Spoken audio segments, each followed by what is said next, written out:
Hey everybody, Matthew and Dave here from MiniWarGaming.com, and welcome to another episode of This Is Not a Test, Season 2. This Is Not a Test is a post-apocalyptic miniature war game made by World's End Publishing.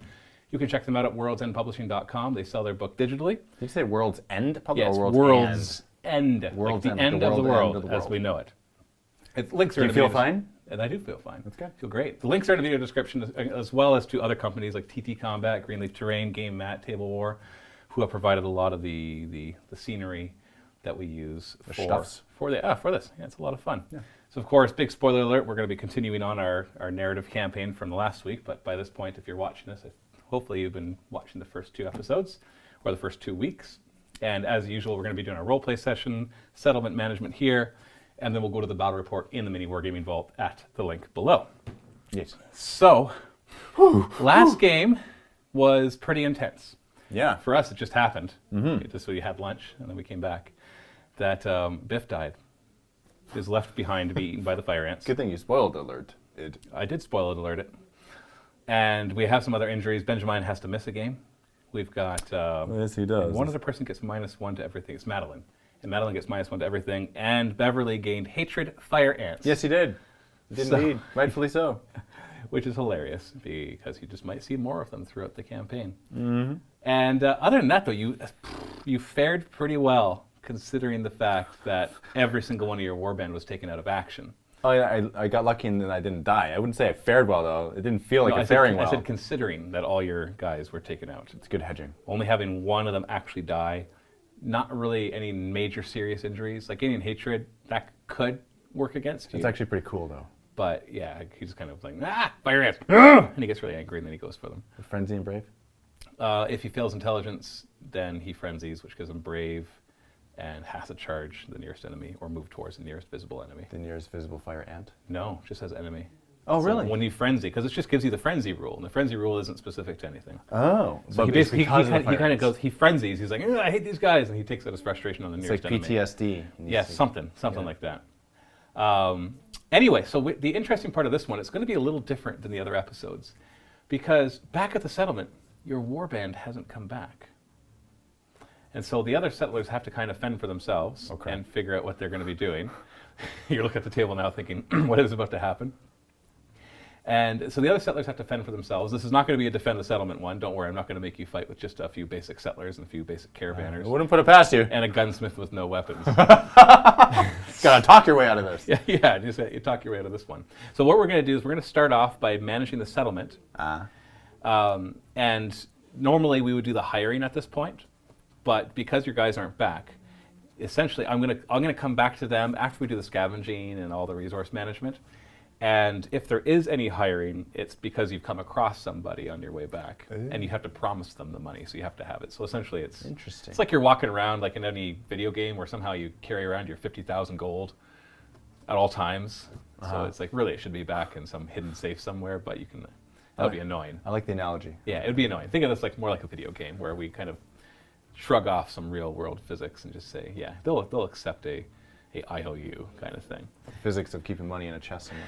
Yes, exactly. And so that'll allow you to hire, if there's somebody in particular you want to hire for your warband. You know, you're like purposefully non-committal with your language here. If there's a person, if you possibly come across them. Yes. So let's do your settlement management first. And then we'll come back to the story of what the heck happened to your warband. Because you think they're out of it now? There's all sorts of problems that they have to face now. So pull out your warband and your settlement. Let's focus on your settlement. So flip over that paper. Okay. So we still have 37 barter script and 3 food. And you've got 13 guys at the settlement, one being Giral, who can give you the bonus for your food, remember? Yes, he's going to be a farmer for life. That's exactly what he'd be doing. And you did hire the gunsmith, so you actually have... so what was the gunsmith's name? It was Reginald. Yeah, Reginald. So you actually have him too. So you've got... That gives you 14 people in total to work with. And so Reginald doesn't get to join your warband this game. But you do have a weapons shop that is now in place. So if Reginald works the weapons shop, then somehow mysteriously the guns over in your warband don't jam as much. Usually what it means is that he's been maintaining them before they go out, but I'm going to let that slide because it's just more fun. Yeah. It's more fun to actually have it do something for you than nothing. Yeah, that's true. So would you like Reginald to work in the weapon shop? Yes. Okay, would you like Giral to work in the farm? Yes. As usual. Okay, so that leaves you with 12 others. Okay. Up to 5 of them can go scavenging. What would you like to do with those 12, considering that you now need to work both generators? Okay, another one on generator. So you have 2 on a generator, so that leaves you now with 10 guys. Okay. And you can still fit 5 more on the farm.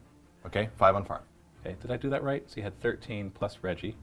So that's 14. 14. You signed those 2, so that leaves you 12. 12, and then 2 on generator. 2 on a and generator. 10 left. Yeah, 10 left. Yeah. So you could put, so you have 10 left. Yep. How many on the farm? Max. 5, okay. Now you have 5 other guys who could build and or scavenge.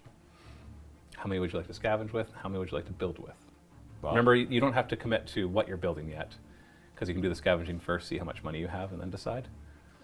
So, how many do you want to commit could to I be scavenge? like, I'll commit 3 to scavenge, and 2 will kind of stand still, and they come back, and then get enough, the other 2 will go scavenge? No. You've got to commit how many are going scavenging, and the other 2 you're saying are going to build. You just don't know yet what they're going to build.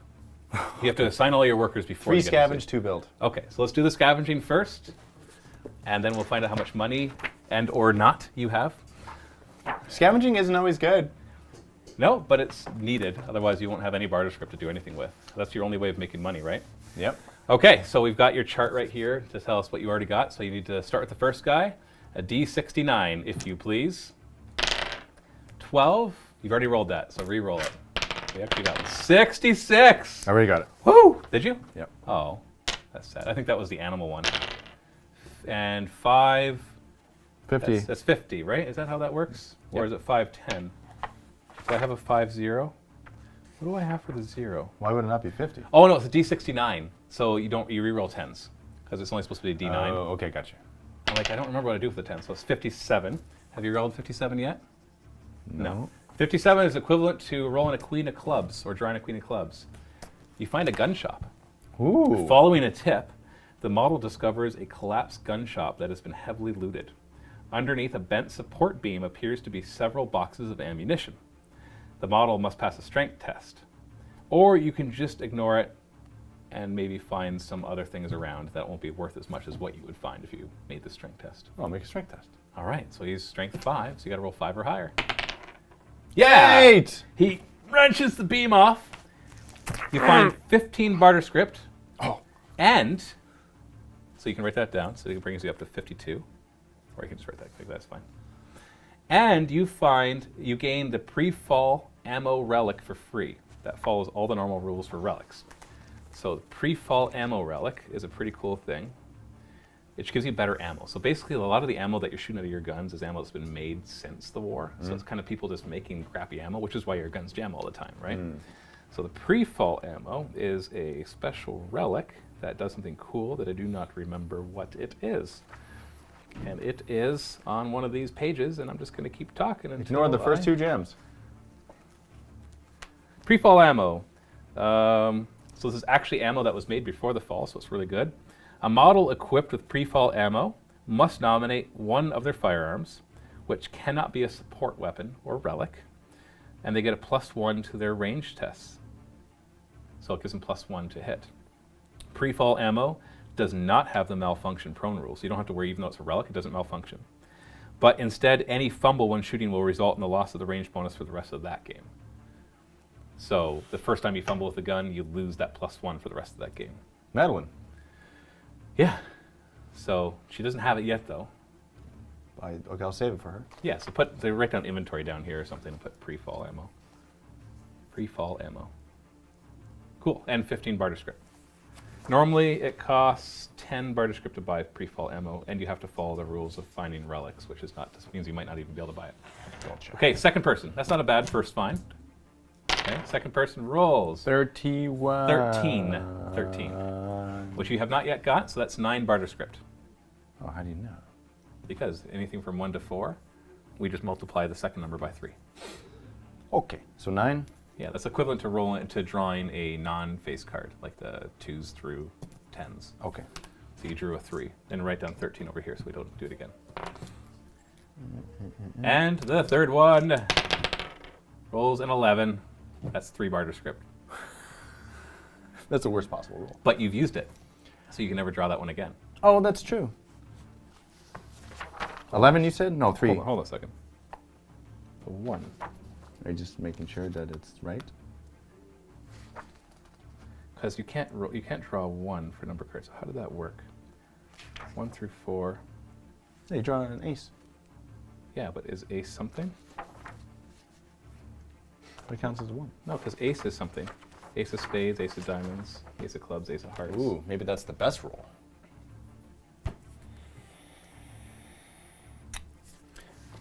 There's 54 cards in the deck, right? Mm-hmm. So D69 does get all of that, because 6 times 9 is 54. Mm-hmm. Something in my math went wrong, and I apologize that I'm doing this on camera. But it's only the numbers from 2 to 10 that count as that. So 2, 3, 4, 5, 6, 7, 8, 9, 10. Yeah, there's 9. So, oh, we should have been adding 1 to your second number and then multiplying it by 3. Because 1 through 4, because we have 9 numbers, and so we add 1 to it. Okay, so we got to give you a bit more barter script. So that basically gives you an extra 6 barter script. So for all these, so that's 1, 2, 3, 4, 5, 6, 7. So that's an extra 21 barter script you should have got. So add 21 more barter script from all the times that you rolled this, and I should have actually had you add 1 to that number. Because basically if you roll a 1 through 4 on the d6, it represents that you drew a 2 to a 10. And so obviously if you roll a 1 through a 9, you've got to add 1 to it to represent the 2 to a 10. Just trust me on it. It's fine. It's fine. Okay. All right. The table would have been basically if you roll 1 through 4, add 1 to whatever you rolled, and then multiply by 3. You're asking me to trust you, and you just caught yourself in a mistake. And I gave you 21 more barter script. So would you like to trust me? You gave it, or you're remembering what I I'm should have fixing had? my problem. That's true. And I shouldn't make fun of you as you're correcting yourself. So you're up to 82 barter script now. Yes, 82. And they have 5 guys working the farm. So let's just work out them really quick. No, you have 6 guys working the farm. So you have 5 82. plus Jarrell. So wait, is that including the one that I just rolled? Yeah, that was still 3 guys. Everything? Okay. Yeah, so we're good. Because the one guy found the pre-fall ammo and the other 2 just found barter script worth like scrap or whatever. Pre-fall ammo was, you said I also found barter script. I found that, Yeah. then I found the pre-fall ammo. Yeah. And then 2 more guys found barter script. That's right. Well, it's all accounted for. Okay. So let's do the 66 for your food. So the first one is 5. Just keep rolling. We'll remember it. 5. Another 6 is 11. Plus 7 is 18. Plus the one from Jarrell is 19. So you got 19 food. Did I do this 5 times? No. It's D6 per worker, and you had 6 workers. So you rolled 2D6 3 times. Oh, now I got it. Okay. Oh. And the one guy's worth 2. That's why it. Yeah. Okay. Got it. So 18. So it brings you up to 21 food. Yeah, that's not enough. And you've got 13, 14, plus 7 more. You've got 21 guys to feed. So you're going to need 22 food because your one guy's soft-bellied. So you use all 21 food plus 2 barter script to feed the soft-bellied guy. He has a... You need to buy the right food for him, otherwise he gets sick. Is he? It's allergic to peanuts. There you go. And everything has peanuts in it. You wouldn't believe. It's rad roach on a stick. It's got peanut butter. May contain peanuts. All right. I got it. So we're just resolving your feeding your guys just right now. Okay. Just to represent the food that they'll eat when they get back. I realize guys could die on the way, but whatever. We're just going to resolve it just for the game's sake. So we have it all done. Okay, so that's all your food. So you got 80 barter script. Not bad. So you got 2 guys that could build. So you could, you don't need another house yet. You've still got enough of that. Current power consumption is, you have 2 power free because you're using 8 out of 10. So you're generating 10 power and you're using 8 of that right now. So I can build something that would use the last 2 or more or less without power. If needing you want more than that, generators. then you have to build a generator. So your options are, you've already got the weapon shot. You can buy a trading post, which lets you buy stuff for cheaper. Gun range, before every mission, a guy could get +1 range permanently. So like the sooner you buy these gun range in the gym, the better. Why? What's Jim do? Same thing, but melee. So there. How do you get it? Basically, before each mission, you select a guy, you roll a d10 and add 1 to it, and if you beat their current ranged or melee, then they get +1 permanently. What if you don't? Then nothing happens. And you just continue rolling for the guy every mission? You can roll for a different guy the next mission. So you only roll once per person? Once per gun range. So if you had 2 gun ranges, you could roll for 2 guys. But they require 2 power and they cost 30 barter script to create. Interesting. Okay. And it won't work this mission because you're creating it this game.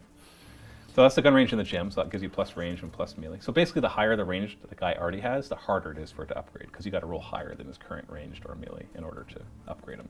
Right. So like a guy with 4 melee, it's like you only have to roll a 4, because you get to add 1. You can also build turrets, medical shed. You can refurbish the church to become a medical shed. I can't recruit people right now? You can do that too, but we'll get to that in a second, because you got to tell me what your builders are doing, then we'll recruit. just because it's out of order here with the warband. So you can refurbish the church, and if you assign a worker there, so it won't work this game, then you have the benefit of having a medic.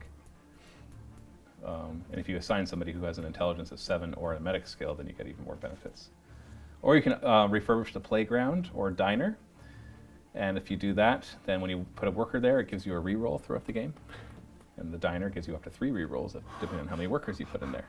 But they're expensive. I think the medical shed. You like that? So 30 barter script, and it uses their last 2 power. Yeah. So go ahead, remove 30 barter script, add 1 medical shed. That'll use all of your power. And it won't work for this mission, because you don't have anybody working on it yet. So 1 medical shed, 1 refurbished church. And then the other builder will just kind of sit on his hands, not sure what to do. Generator.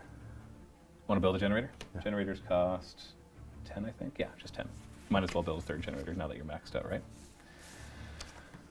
Leaves you with, is that a 46 or 40 barter script you just wrote down? 40. 40, okay. So what I'm basically going to allow you to do right now for recruiting is you can come across whoever you want while you're wandering around. Medic. Okay, but that means we have to buy the person. Like you have 40 barter script. Now That's to hire slaving. someone. Well, no, you pay them. You're not buying them, you're paying them. Okay. Well, that's not slavery. That's hiring. Yeah, that is hiring. It's not a horrible thing. Some would argue it's a form of slavery. Now, the only medic I can think of, Just kidding. I don't even know why I'm saying it. there's a helomatic. Being silly. So it's a robot. That's a robot. That's not a robot. What are you talking about? This. Right Oh, here. you were. No, my pinky finger was holding the paper down. I was pointing here. Fly back on you. Okay, gotcha. So basically, we have a robot. We don't actually have the perfect Wait. model for it. I have a medical robot. Is that what this is? That's what that would be. You come across one wandering the city, Okay. and it agrees to work for you in exchange for some scrap, which costs 37 barter script. What's the rest? What do you expect? Guys are expensive. I don't know. Is it exactly 37? It's 37, and it doesn't have any... Wait. I wanted to buy a weapon for somebody. Can I do something else with this? You sure can. You can buy weapons all you want. Can I, like, improve my guys, too? No. That's the experience. Experience improves your guys. Oh, you mean like buy better armor for your guys? Yeah. Yeah, sure. Of course. You can do that anytime. Oh, dang. I know you don't have a lot of money to move around. No, I want more money. That's why it's a careful balance between, do you upgrade your guys? Do you upgrade your settlement? You know, medic is really important. I'm going to do medic. Okay, so the helomatic is unarmed unless you buy it weapons. So it's 37 barter script. So for 3 barter script, I think you could buy a light weapon. Is it script or script? Do I keep saying script? You keep on saying script. Okay, it's script. Okay. It's just a bad habit of mine, I guess. Barter script. And a light weapon costs 3 barter script. So for 40 barter script, Really? you can have a helomatic with a light weapon built in, who basically starts with a clever skill and medic general ability. It also has a defense of 7, which is nice. A melee is only 4, range is 3. Then I shall do. Yeah, so it gets an armor bonus for being that. Now, robots do, whenever you roll a 1 to activate them, they do shutdown. I remember this. Kind of like Beverly's power armor. Do I write anything or no? Well, what's the name of this helomatic? What do you call it? Healy. Healy? All right, so you come across. All right, so let's go to the story then. You can write down Healy, and then we'll write down the stats after. That's heli, like helicopter. No, that's Healy. That's Healy, is that how you spell Healy? Yeah. Like helium? Yeah. H-E-L-I? Yeah, that'd be How do you spell Healy. Okay, so after last mission, you escape narrowly all the fire ants. The fire ants basically stay back as they devour all the carcasses of the raiders and Biff. It's very sad. So you lose his combat armor and combat shield and light weapon because you're not able to scavenge it because you're running away. And so you're kind of scared. You're heading back through the city, and you're not going the route that you'd like to go because now the animals are kind of pouring through, and you're starting to notice that the reports that the scavengers have been bringing back about these extra animals, you're starting to see it as well. That you turn a corner and down the street, you see a bunch of rad roaches just swarming the street, so you can't go that way. So you turn around and you come the other way, and then there's like scorpions, and just an unusually high number of mutated animals are everywhere. So it kind of forces you not deeper to the city, but more like laterally, that you have to kind of work around them to get back to your settlement, which is why it's taken so long. And in fact, it's nightfall.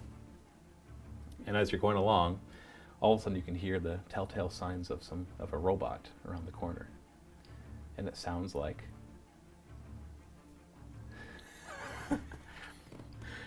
and make up a personality on the spot. What is Healy like? Hello, how are you? And a robot comes around. It looks a little worse for wear. You can see that it's been damaged. It's got scratch marks all over it. It's punctured in a few places. As it limps towards you, it goes, hello, how are you? I'm a little injured. Yeah. How does your group react? The whole group? Yeah, the whole group's there. They're all coming back. Even Benjamin's there. He's basically limping along the way because he has to miss the next mission, right? The robot does not look threatening. In fact, it looks hurt. Is there anyone here with a skill that could repair it? Is it broken? It'll function throughout this game, but it will require 40 barter script to repair it when you get back to your settlement. Which I don't have. No, it's the barter script that you just spent. Oh, okay. It's the one I was like, I have nothing. So wait, so I don't have anyone here that can actually do it right now? No, but it'll work for you in this mission. For all intents and purposes, All right. it'll function fine, but it needs repairs. And so basically it'll agree to join you if you agree to repair it. Yes. Okay? Beverly walks up. Okay. Well, look what we have here. Healy, Matic. We agree to heal you Oh, if you help us on our way home and on our next mission. accepted. Sounds good. That's all it takes. have a It's good just agreement. It's just a robot, right? It's not like it's a real person. Did I say heal? I meant repair. Yeah, repair makes more sense. He heals you, Yes. and then you can repair it. So it joins you, and as you're heading, and nightfall has come, off in the distance you can see the fire burst of the fire ants. Beverly's kind of agitates them. And but you can't make camp. There's just too much to go fight. You're going to have to push throughout the night and get back to your settlement. You're also worried about your people back in your settlement, right? They're left unprotected at this point. There's only a few caravanners there, like regular people with their pistols and rifles. Like they could hold off a few rad roaches here and there, but nothing with that is determined to get back there, which is why you never like to leave them for more than half a day. But now you're forced to go overnight. And unfortunately, you're going to part of the city that you normally stay away from because it is known to be infested by rad zombies. Oh, no. And so basically, the quickest route back to your settlement is going through an area of the city that you know to be infested with rad zombies, and it's nighttime. Or you can choose to head back and face off against all the different animals that are coming into your path. Which way do you choose? Which are like unknown? Yeah, there's a lot of them. You know, there's scorpions, fire ants, rad roaches. There's a large So number. it's either that or zombies. Yes. So, what do you feel more equipped to take on? You think that if you're quiet enough that you might not, you can, like the animals are coming, so you don't know how many there are. There could be tons. From what you can see, there's tons. The rad zombie area, like, if you're careful, if you're quick, you might be able to get through it with minimal interaction with zombies. And your goal will be just to get across. Yeah, that was, I remember nightmares of last time. Oh, it's only a few zombies. Okay, tar pitted. All right, then.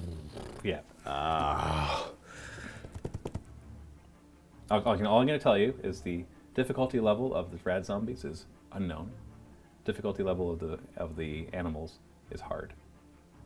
So, but it could be hard extreme, or it could be hard medium, or hard hard, or hard easy. Mm-hmm. All right. So, Beverly how do I says. know this? Oh, it's just you know the area. Know the area. Yeah, you've scouted out the area before you decided to settle down permanently. Okay, guys, listen. This is Beverly. Listen, we have two options. We have unknown animals and bugs and creatures, or we have zombies.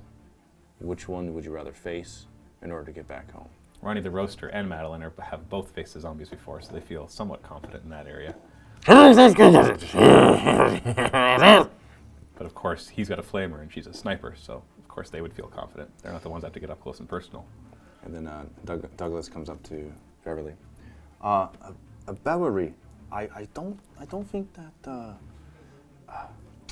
I never fight a zombie before, and I think it's a little bit scared.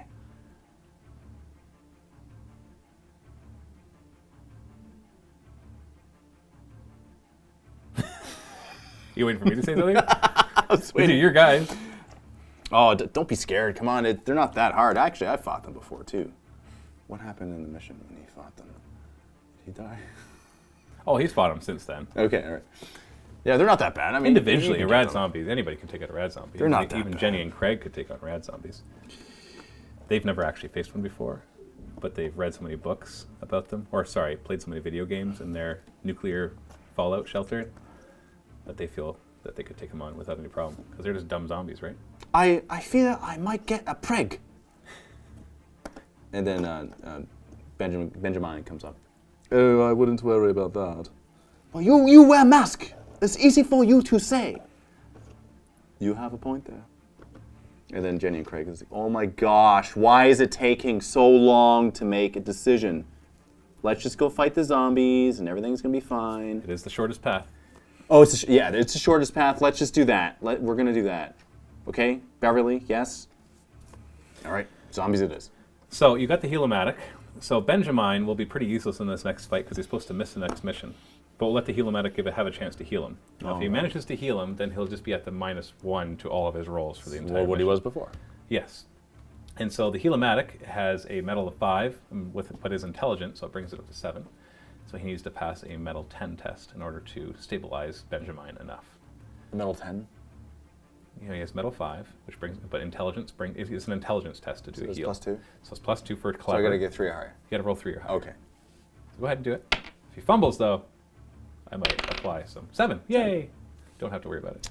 Oh. So he's feeling better. The Helomatic is like a little shaky. Oh. It's not a perfect job. It's not quite acupuncture, but Like his hands are still shaking, which is why he's getting -1 and everything. His mind is still a little rattled. well, I suppose it's better than nothing. He's also very tired. Oh dear. Oh, all right. Well, if we must fight through the night, then yes, onward. I feel like there's like a keypad of emotions that I can just make you do. And he laughs hysterically, Oh and then feels sad. dear. I honestly feel that. I feel like I should have like this iPad app, make Dave do stuff. And it's like, and then he is sad. Okay, so you head off into the area to face off against the rad zombies. Okay. Let's do it. It'll be in the battle report, the link below. Let's go see what happens there. If you're not a Vault member, remember, you can still click it, get a 7-day free trial, get access to the MiniWarGaming Vault, get instant access to this during the trial. There's no restrictions during the trial. I hope you realize that. It's not like we only give you certain access, or you can only watch the first 10 minutes of every video. It's like, no, full access for 7 days. If you don't like it, cancel. If you like it, which we think you will, most people do, then we hope you stay around and support us. So go ahead and click that link. I'll see you in the next video.